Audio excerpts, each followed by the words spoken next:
I'm Darian Slayton Fleming, and thank you for joining me on Get What You Need and Feel Good About It. Do you find it difficult to ask for what you need? Do you frequently feel misunderstood? Do you have a problem or cause that you would like to learn to manage more effectively? What makes it so hard for us to tell each other how we feel? And how do we speak up for ourselves so we get what we need and feel good about it? How do we do this respectfully so that we honor the needs and feelings of others? Together, we'll explore tips, strategies, and resources that, when used mindfully and consistently, will improve our results and enrich our relationships.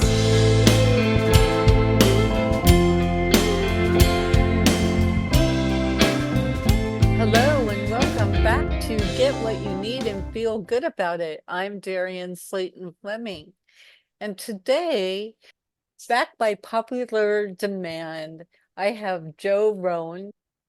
Joe was with us in a previous episode when we talked about Toastmasters. Hi, Joe. Welcome back. Hi, Darren. Great to be back. It's always fun to work with you and talk with you. Today, we are going to resume our series on communication that I promised you 2 episodes ago. And today we're going to cover some basic communication concepts that can help us improve our communication so that we get what we need and feel good about it. Joe, it seems like one of the most basic concepts that we always want to keep in mind when we're communicating with people is showing respect for the other person. Along with that, we've always heard that you can catch more flies with a drop of honey than a gallon of gall or bad stuff. What do you think about that? In my experience, and this comes from more than one time that I went to couples counseling with my wife back in the day, I found that 2 things were really important. A, listening until they're through saying whatever they need to say without interrupting, without thinking about what you're going to say.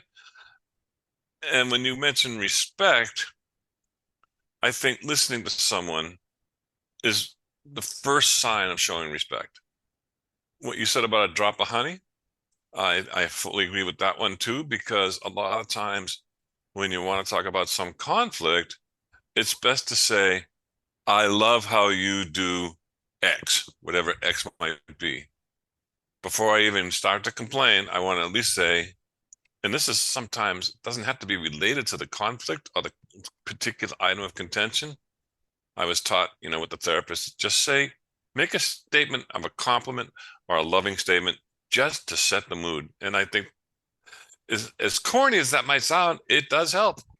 It's helpful to know what respect looks like. And to me, that is the active listening, the really sincerely listening to the other person and not just thinking about your own point of view.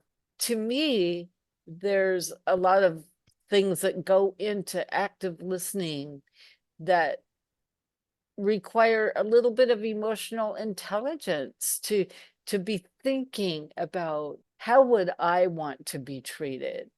So what we want to do is try honestly to understand the other person's point of view.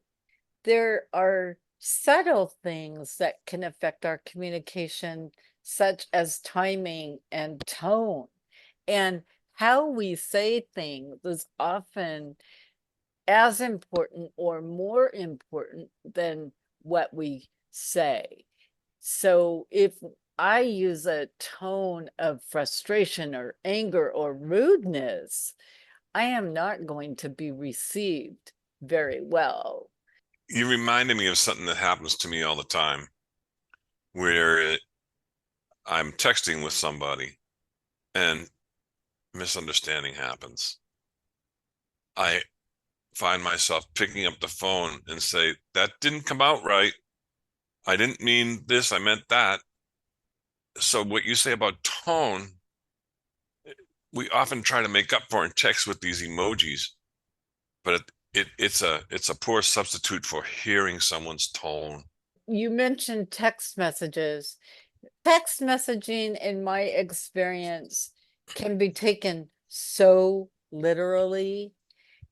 In my work as a therapist and reading some of the work of other therapists, I find that trying to resolve a problem by text is not very helpful. One of the tips that a company called Secure Marriage in Milwaukee, Oregon suggests is do not fight via text message. So in this podcast, we're really going to be talking about face-to-face communications or phone communications where we hear each other's voices, we're present for those conversations, avoid conflict, and move towards problem solving. We're basing a lot of our points today on the book, How to Win Friends and Influence People by Dale Carnegie. One of his points is to start by finding areas of agreement with people. You will probably find more that you agree about than you disagree with. First off, I do love the book by Dale Carnegie. It has been a guiding light, and I will get into this a little bit more later as to what I found valuable in the book. There's so much. I could read the book over and over. In fact, that he suggests you read every chapter twice. That's how much is packed in. The book is great. It's easy to read. He'll state a principle and then just tell you scenario, story, another story, how they could have gone wrong or how they did go wrong and how they could go right. On the idea of avoiding conflict, his first statement is the best way to win an argument is to avoid an argument. He says, if someone states to you, he mentions a dinner party he was at where someone made a quote and the person claimed the quote was from the Bible. Now he knew, this is Dale Carnegie, knew that it was a Shakespeare quote. And he told the person they were wrong. And no, I was right. No, you're wrong. Then he turns to his buddy next to him, who was a definite Shakespeare expert, and he says, tell him he's wrong. Oh, no, Dale, he's right, as he kicks him under the table. He was trying to show Dale it's not important. What you might have done was get your facts straight, but you just made enemies out of a possible friend. So what's more important, winning an argument or winning friends? Right. You did say, though, to win an argument would be to avoid the argument in the first place. And in our lives, in our communication as couples or families or coworkers, you can't totally avoid a conversation. Couples accuse each other of avoiding the topic, of changing the subject, of walking away instead of dealing with the subject. So I want to see if we can put that in perspective. And when we talk about avoiding an argument, would it be more helpful to think about how you can turn that into a problem-solving conversation rather than an argument? There's always going to be disagreements. Of course, you cannot avoid every argument in life, but you're certainly going to have disagreements, especially if it's your partner, family member, close working colleague. You're going to have disagreements on important things. There's no two ways about it. It can be an art form, but it takes practice. There's some simple techniques. And I go back to Dale Carnegie's book. It's full of stuff like that, but I know you want to bring up one particular very easy four-step technique today that we're going to work with a little bit and use that as a platform to at least have something easy to remember and easy to follow, and you can get better at it with practice. But to set the stage in talking about avoiding arguments, creating problem-solving situations, Dale Carnegie talks about finding areas on which you agree. And that if you think about it, we will probably find that we agree on more than we disagree on. So there, obviously there's going to be various issues that will come up in our relationships, but it seems like it's always helpful to see if we can bring ourselves to a point where we can agree, hey, we care about each other. We're on the same page here. We're in this relationship because we care about each other. And what we really want to do is just find points that we agree on and ways that we can overcome stumbling blocks and remain in amicable relationships. I agree. And when I started to talk about avoiding an argument by not worrying about who was right and who was wrong, the other side of that coin is when you are wrong, admit it, apologize profusely and quickly. I can even bring up what I found was the most valuable thing in the Carnegie book to me that has served me best over the years. It says, apologize even if you're not sure you're wrong. That doesn't sound quite honest, but it can be made honest in this way.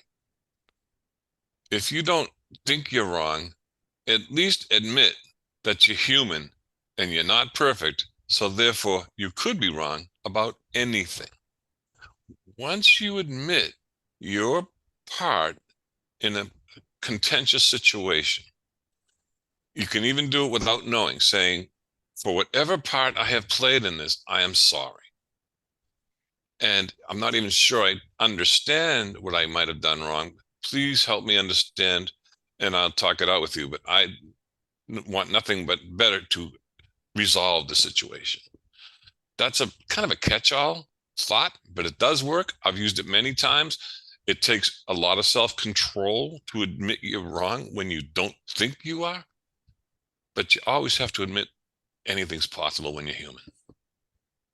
Right, because if we start out by saying, you're wrong, that's wrong, that just doesn't make sense.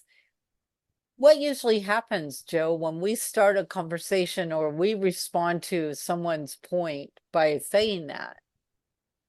You're never going to get me to be your friend if you start out by saying I'm wrong. I'm immediately going to become defensive. Even if I think I'm wrong, I don't want to be told I'm wrong. And it puts, now I'm on the defensive.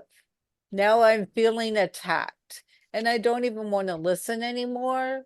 I'm probably going to be arguing rather than listening. And so if we can find a way to create an atmosphere where we say, I'd like to resolve this with you. I want us to get along. I want to feel good about how this turns out. Start the conversation with a respectful tone of voice and kind words. I will be putting the links to the book about the 30-day kindness challenge, and I'll be putting links to the Dale Carnegie book in our show notes. So there are some ways to have very contentious conversations, and we have all had them. And usually when I have a conversation like that, I feel a lot of regret and guilt afterwards. And this has led me to really study the areas of communication and how to be more effective to reduce my tendency to fall into conflict and feel bad after the fact. And also, I want to hold on to my relationships. And so we are going to demonstrate a technique that can help improve outcomes to our communication. Right now, what we are going to do is show you how it doesn't go well, what can happen. And after that, we'll demonstrate a more effective way to communicate that will increase your likelihood of an amicable outcome. Joe, did you get those groceries I asked for? Wait a minute, I just got home. What do you mean? When did you ask for groceries? Well, I sent you a text message. Why don't you ever read your text messages? I didn't get any. Oh, I see. I did get a text. When did you just sent this text a half an hour ago? I was already on my way home. Why? If it was, what was I supposed to get? Oh, I I was hoping that you would call me and ask me what we needed. I had no idea you needed anything. What's for supper? Well, how am I ever going to be able to get your attention before you leave work so that these kinds of things don't happen? If you call me, I will answer. Or if you call me and I can't answer, I will at least call you back. Texting doesn't always do it. I was out on the road. I had the radio on. I didn't even hear the text come in. But if you called, I would hear it. Thank you, Joe. We did a good job of showing how to do things badly. So now we are going to demonstrate a technique called nonviolent communication. In this technique, there are 4 steps, basically. You start by focusing on the facts rather than emotions, focusing on the issue at hand rather than issuing character judgment. We want to stay away from, you don't even care about what I need or want, to just stating what you need and what would be helpful. So the first step is to talk about your feeling about what happened, and then talk about your description of what happened or the behavior that is bothersome. Next, talk about your need and turn that need into a request. As much as possible, steer away from using the word you. This method is based on what was previously known by therapists and communication experts as an I statement.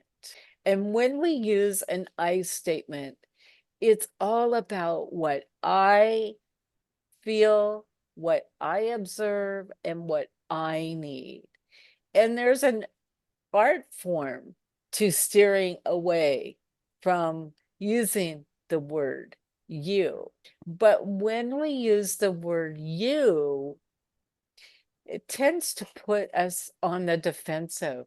The person who's the recipient of that accusation feels attacked, becomes defensive, and stops listening. We're going to show a way to have that same conversation again, and also show you how you can get creative about avoiding using the word you.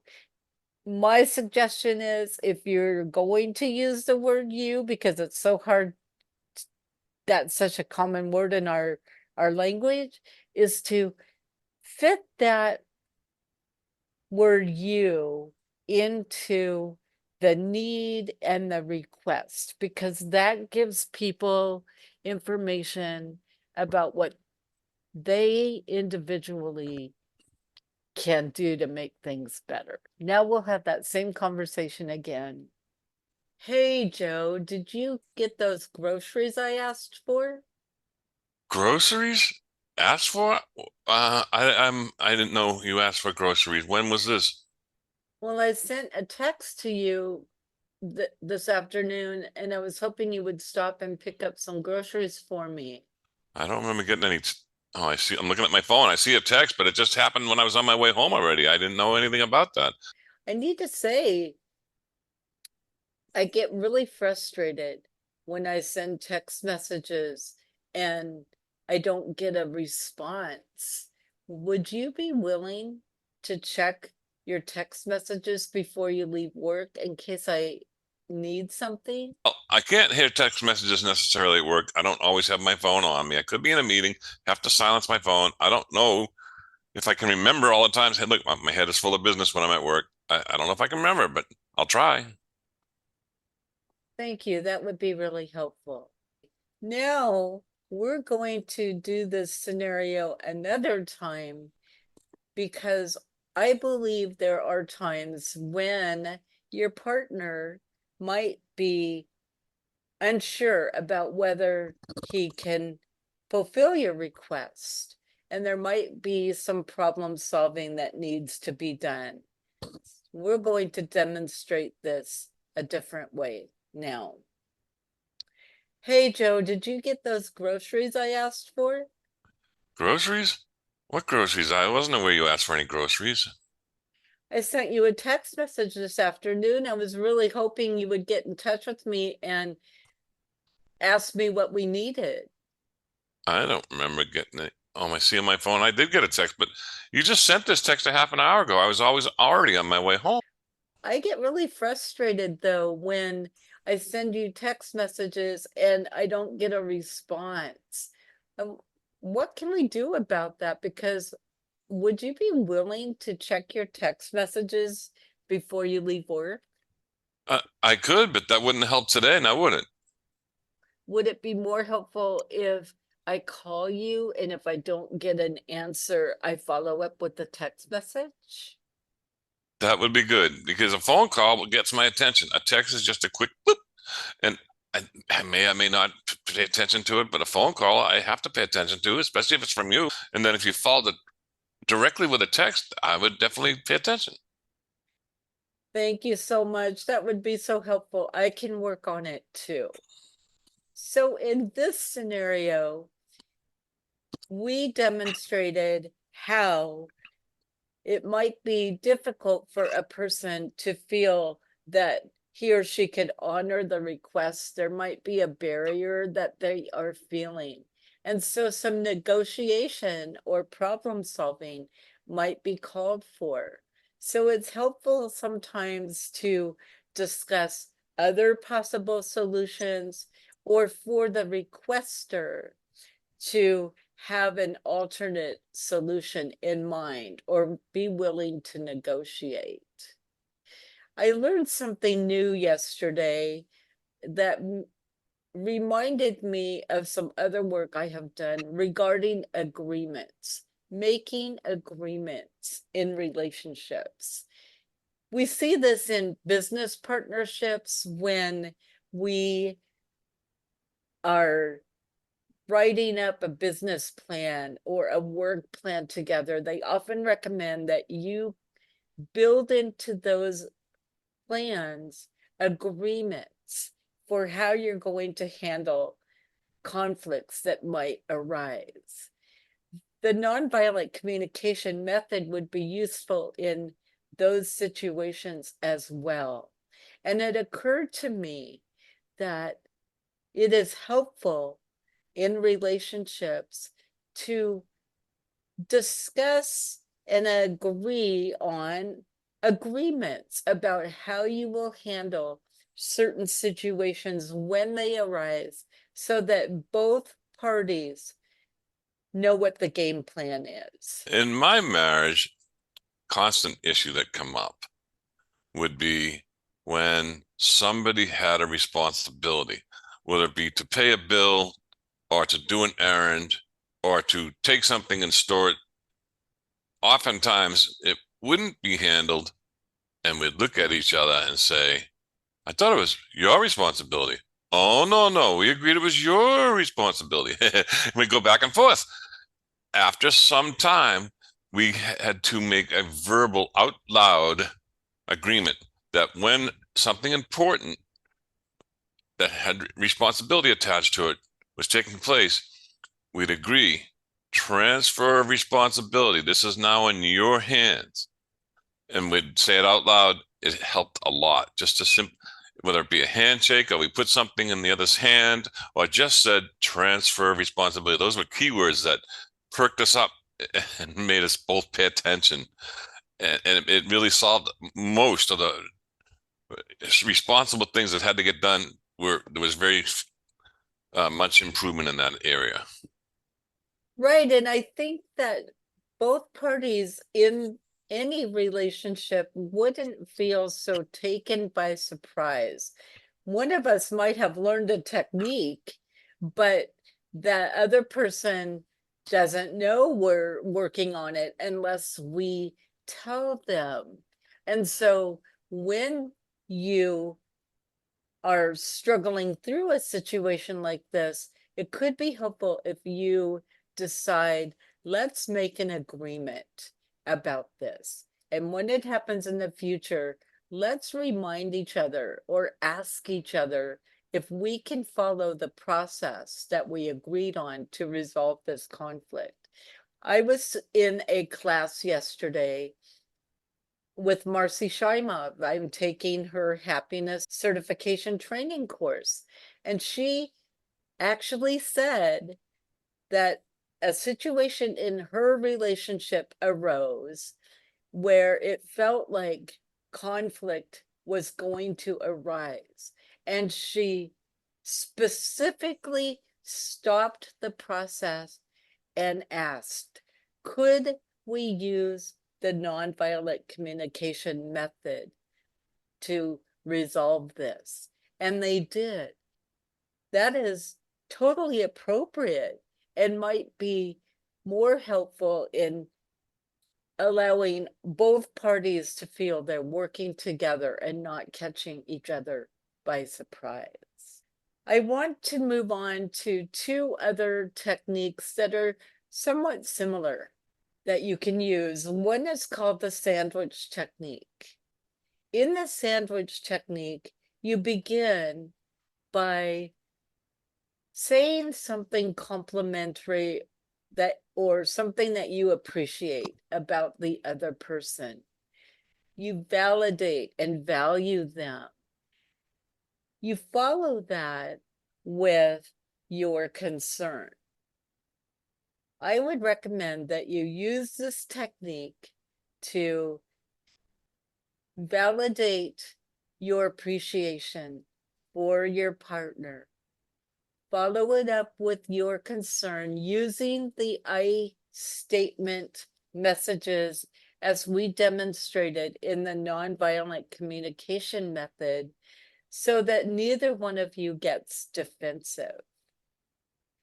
After expressing your concern, follow that up with a request or a suggestion and ask if you can agree to work on that together.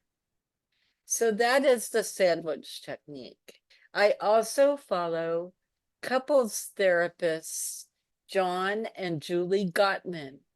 They have a variation of these techniques called the softened startup. In this approach, you do the same thing. You compliment or appreciate something about your partner. You follow it up with a concern, and you finish by making a request, agreeing to that request in some way, and follow up with appreciation for successfully making an agreement. In the Dale Carnegie book that we talked about already, there's a story about Calvin Coolidge, who was not a man of many words. He was overheard one morning going into his office, complimenting his secretary, Mary, saying, "That's a lovely dress. You look great in that dress, Mary." And she was blown away because he wasn't a man who would give out many compliments. But he quickly followed it up with, "Now, don't get carried away. I did want to get you in a good mood so I could tell you that we need some more help doing these particular memos." So he was very candid and not even very polished using the technique, yet it still worked. I think what I hear you saying is you don't have to be perfect. You don't have to know all the right words, but the techniques are helpful. They set the stage for amicable agreement. That's a great story. We have talked about effective communication methods and attitudes that can enhance our relationships and improve our outcomes through effective communication today. We covered being respectful, using active listening, and 3 techniques: nonviolent communication, the sandwich technique, and the softened startup. I will be putting links to the professionals who use these techniques and who have written about them in the show notes. And I wish you all happy communicating with these new skills. And Joe, I want to thank you for joining us for this podcast episode today. It's always a pleasure to work with you. Thank you so much. The pleasure is all mine. It was nice to be back. And we will see you all in June for the next episode of Get What You Need and Feel Good About It. Thank you. Yes, the only way to do this is with hope, not hate. Hope, not hate. Thank you for joining me today on Get What You Need and Feel Good About It. Remember, when you speak up for yourself assertively, you will get what you need and feel good about it. You will also be showing respect for yourself and for the other people in your life who are important to you. Until next time, try thinking about it like Stephanie LaHart says it. Say what you mean what you say, but don't say it mean. Before it gets too late.